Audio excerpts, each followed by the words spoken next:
I see. Is it? Is it?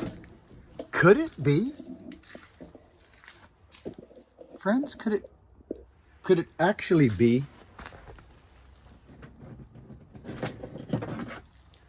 Oh my goodness. Yep. It could be. And it is. So friends, I did a video and I stand by it. I stand by all my videos, but I did a video a while back on still versus organ chain. Friends, me and the Claw, we used to run that still chain when they first came out with it, with the hole in the driver and all that business racket. Okay, we did. We ran it. And for a couple different reasons. We're chain grinders. We both grind our chain. Okay? But here's the deal. You know what I'm going to do? There we go. That's much better. Wonderful. So if you're wondering how to file your power saw, friends, see that right there? That's what your chain should look like all the way back. This is the C I talk about all the time. The gullet is the low part. Bring that C all the way back to right there. That's how it's done. You just go whoosh, and it's done. You see, friends? So basically that's pretty much the same profile. I'm just showing this quickly off my internet here, off one of my old videos. If you're wondering how to sharpen chainsaw chain or power saw chain, whatever you want to call it, check out my power saw sharpening videos. They've helped a lot of folks put a smile on their face when they're digging into the wood. But there's a tooth way back. It's pretty much the same profile as the stock chain. Okay, but here's the deal. This freaking EXL, it's EXL. It's fast cutting freaking chain right out of the box. Fast cutting. But here's the deal. Check this one out. Check this one out. It doesn't really matter. That doesn't really matter. Because you file your own chain. So you could get the fastest cutting chain out of the box, which in my mind is this. Smoothest. Well, pardon me, compared to still, I should say. And you could hit a rock and you could go, oh, darn it, I'm going to file my chain. And then you could screw the whole thing up with your filing. Doesn't matter what chain you're running. Think about that one for a minute. Now, did you know, friends, that all these power saws come with a 7-tooth sprocket on them? Did you know that? I did. And that's what I run on them, and that's what I've always run on them. 8-tooth, whatever. I see guys doing this all the time. Whatever you want to do. This is what I suggest to you. Run a 7. Set up your cookie cutters. Set up your cookie cutter. Smash a round off with a 7. Take the thing off. It takes 2 seconds to snap a clip off. Take your freaking sprocket off. Throw an 8-tooth on and crack your freaking cookie cutter again. You be the judge. Don't just listen to other people. Believe nothing and question everything. That's how I live. That's how I live. Okay, we're going up. This is captive nuts. This is a heavy, clunky saw, in my opinion, but I'm used to hot rod 71s and 72s. So both of these are. The 92 I had out yesterday.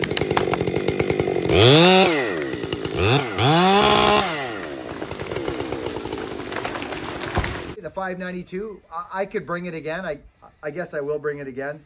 This is a big saw video. A big power saw cutting video. That was gonna hurt the help snort nart.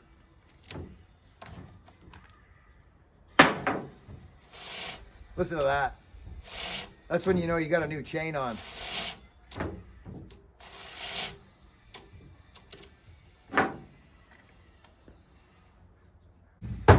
Do these things have a compression button? I don't think they do they? There one over there? I don't know. They got a choke, I know that.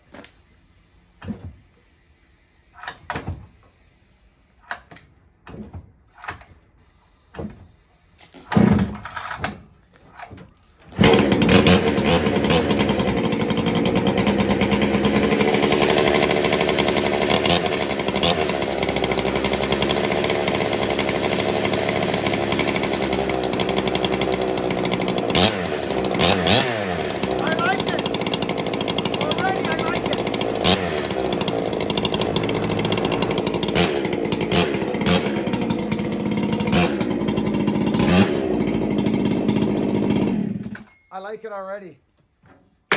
Okay.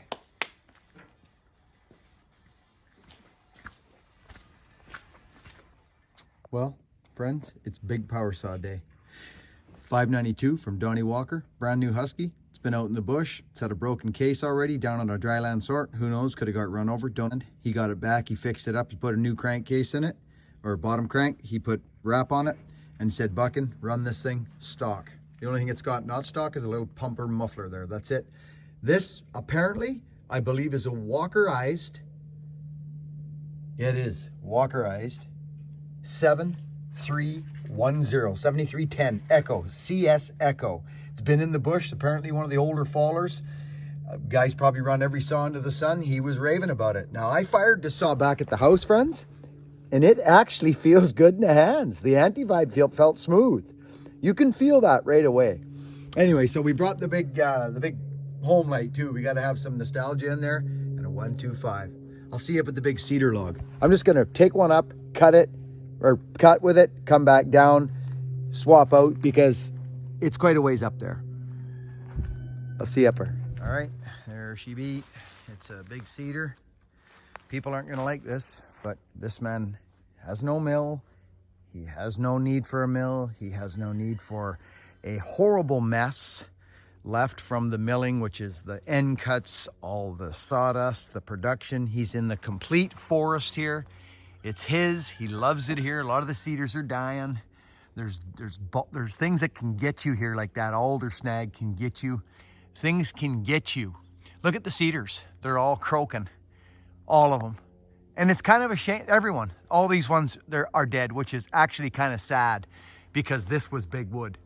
Should almost think about logging this, to be honest with you. Truly, it's a thought. So I'm going to show you how. I see a lot of people bucking wood on the internet. Of course, it's a lovely thing to do, but let's just play around with some bucking here today, friends, and show you some bucking techniques that, well, in the forest you need to buck timber. So to get it to length, to either fly or to do whatever, to hoe chuck, to whatever way you're doing it, it's got to get turned into logs. So that means there's a bucking crew out there, which is the fallers nowadays, but there used to be a bucking crew. It was a gang. They called them a bucking, a gang of buckers.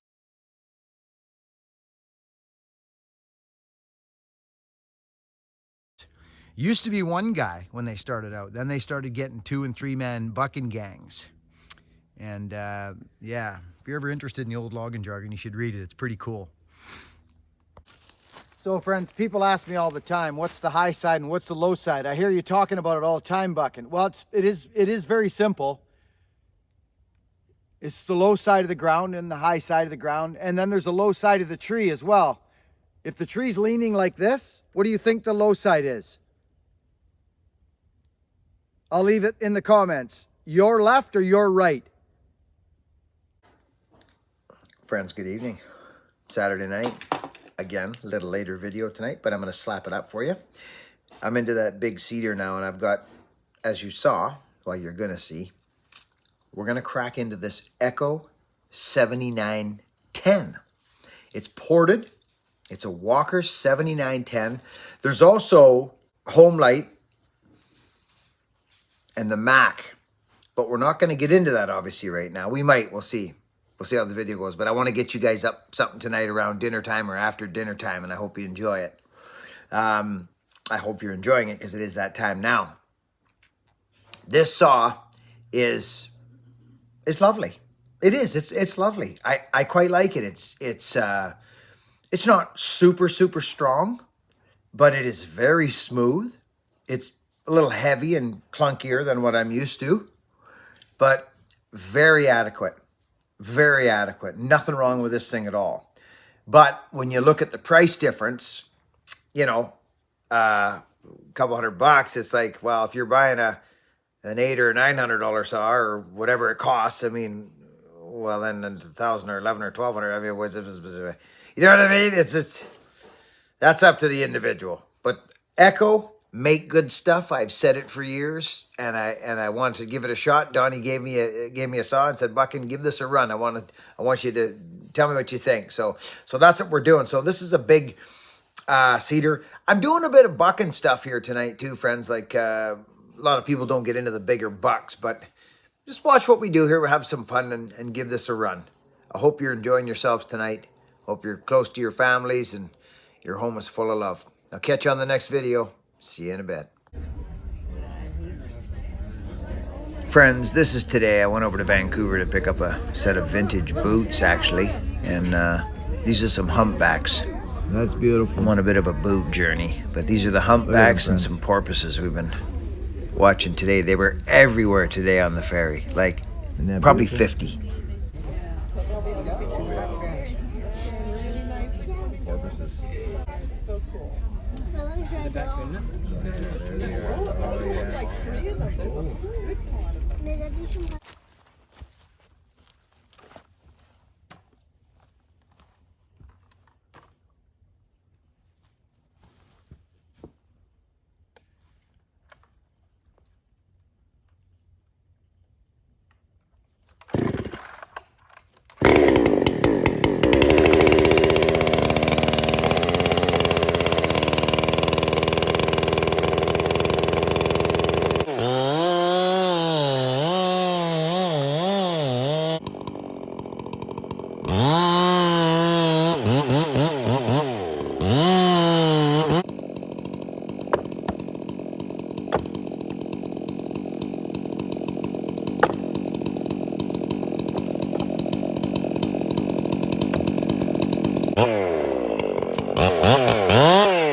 Friends, I'm just going to voice over through this first buck or two here. I just want to talk to you about double bucking. If you're not used to bucking big wood, we come up over top. And even when I come up, but see what I'm doing right now is I'm establishing my line.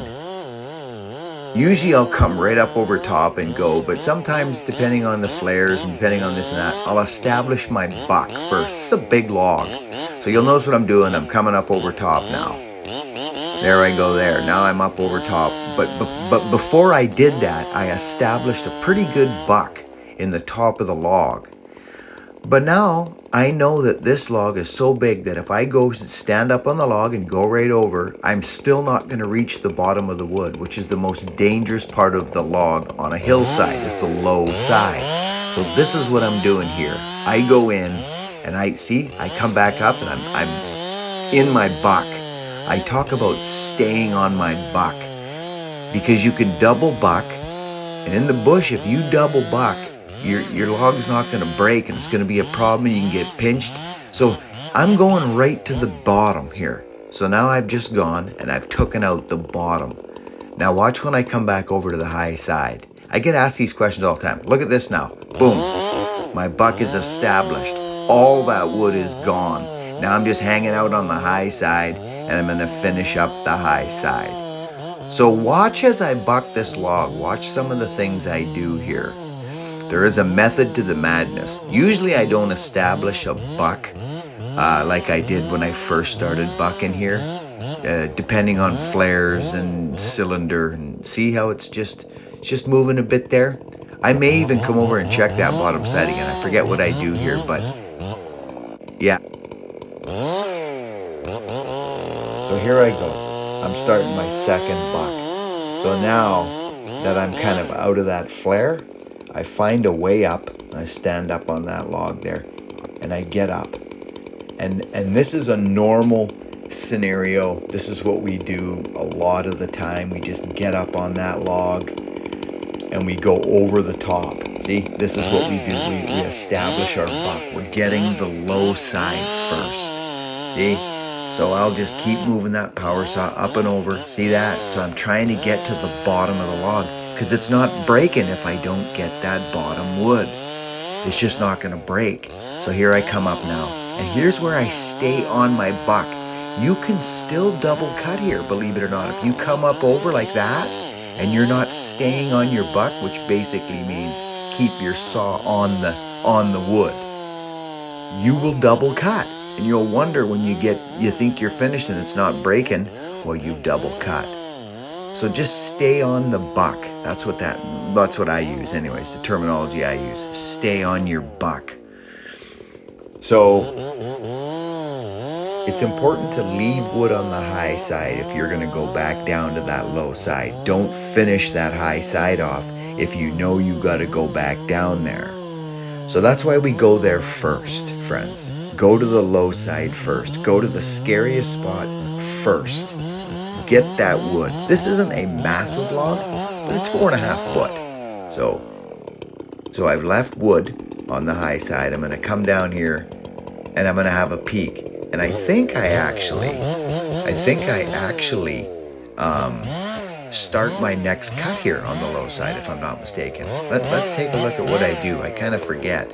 It's a few days ago now. So here I go in, find my buck. There we go. And I just go down and I make sure, because I don't believe I reached this with the top when I was up top. I'm not sure if I got right to the bottom. So let's just look. I'm just making sure I get all that bottom wood. We're on the dirt now, remember. You don't want to be sticking your freaking saw in the dirt.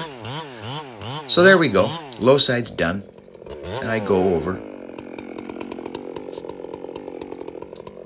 I think I start the second buck, or this third buck on the low side, if I'm not mistaken. I do one of them anyways. I take a look. I think I do. Yeah, I do. This is where, if you were in the bush and you were on the hillside, this is it. Here's where I do one. Just to show, I do this for a reason.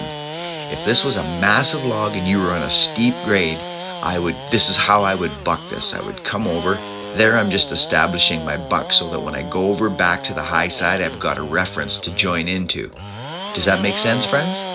So if I just take out all my bottom and I come around to the high, I don't have a line to get on. So that's what I did there. So this buck is how we would do this, or how I would do this on a great big log on the high side or on the low side of a hillside. I would get down there first, making sure first that log's not going to roll, of course. See that?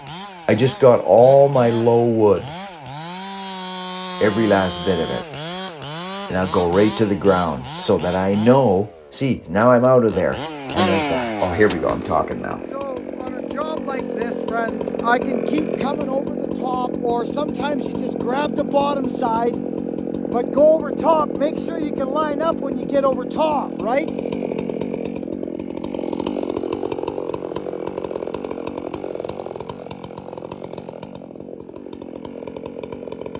See what I mean? My saw's already like, all this is cut.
Friends, this is where you'll find out whether you've got any problems with your power saw, your bar, your filing, any of that. In this bucking scenario, in the bigger bucks, you'll know, because you want to line up. Your bucks need to line up. So if you're bucking like I'm doing with the firewood here, you bucking 14 inches, you want to be, 14, 15 inches from once. Maybe a discrepancy of an inch is not bad from one side to another, but I mean, we're talking, That's a lot of wood. So you want to concentrate. Don't just fire up and start hammering. There's a little bit of a method when you get into the bigger wood. So you want to keep that saw going straight through. If you start on a little bit off on an angle, by the time you get to that bottom of the log, you could be 14 where you start and 18 at the bottom. So just really take your time. Stay on your buck.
Okay, so this is a nice saw. I'm gonna go get something. I'll be right back. All right, that was a blast. That saw cuts, doesn't it, friends? Hey, that echo, it's nice. It is a nice, smooth saw. But it's 23 minutes in, friends, and we've got the home light, and we got the Mac, and we got more to do here. And I want to bust it up. I should be able to just maybe one, maybe two more. That's it. On this bucking scenario, I want to share some Tin Man big home light pulling for you. And we got the Mac 125 out for a blast on this too. So there's a little bit more footage to come here yet, but it won't all fit in. We had some long videos this past week. We had 2 45-minute videos this past week, so it was pretty good. So anyway, friends, that's it for tonight. Excuse me. I want to thank Donnie Walker, friends. Go over to Donnie Walker's channel, Donnie Walker's on YouTube. He's the famous Walker Saw Shop in Nanaimo, British Columbia. He's been a big help. He lets us try saws that he wants me to go out and have a go at. So we do that. But listen, I just want to thank everybody for all their comments. I want to welcome new subscribers. I see you coming in, and I appreciate the heck out of you. My True Blues, my messengers of kindness, my super chatters and super thanksers. I see you super thanks. And there was somebody in there today that super thanks a big one. It's huge and it's appreciated. And I saw yous in there, and I'm going to go into my studio and find you. I'm going to answer your comment. I just got off the ferry, friends. I'm on a mission right now, friends, as you know, with the boots. Friends, I want to do some research on this boot thing. I'm loving my Nick's boots, freaking loving them. But I've never come from that stitch out design. That's where this is new to me, friends. I come from a nail. All the boots from around here were all that. We didn't have that style of boot, friends. I'm telling you, we didn't. I've never seen boots like that until YouTube, to be quite frank, and the companies that have reached out to me here. And I'm having a blast with Nick's boots right now, just a blast. But I'm on a journey to find out why they went from nail down bottom to stitch out. I'm on a journey, and I'm going to find out. They'll tell us what they'll tell us because it's their company, and they don't, they're not going to say, hey, we make them this way now because it's easier on us. And less fabric and less leather and less nails, and they're not going to say it's not as good as the previous way. That would be foolish of that company to do that. But there must be reasons. I have my inclinations, but you know what? I only know what I've experienced myself. That's why I don't speak to anything unless I've experienced it. And now I am experiencing stitch out for the first time in my life. You know the stitch out, the ones that next to? And I'm excited about it. Because I've been in, like, I think they call it the nail down construction my whole career. Interesting stuff. Friends, I love yous. Welcome. And goodbye for this evening. I hope you enjoy. Stay close to your families. Be warm and cozy tonight. It was freaking cold here today. Really cold. We'll catch you on the next video, friends. Be kind.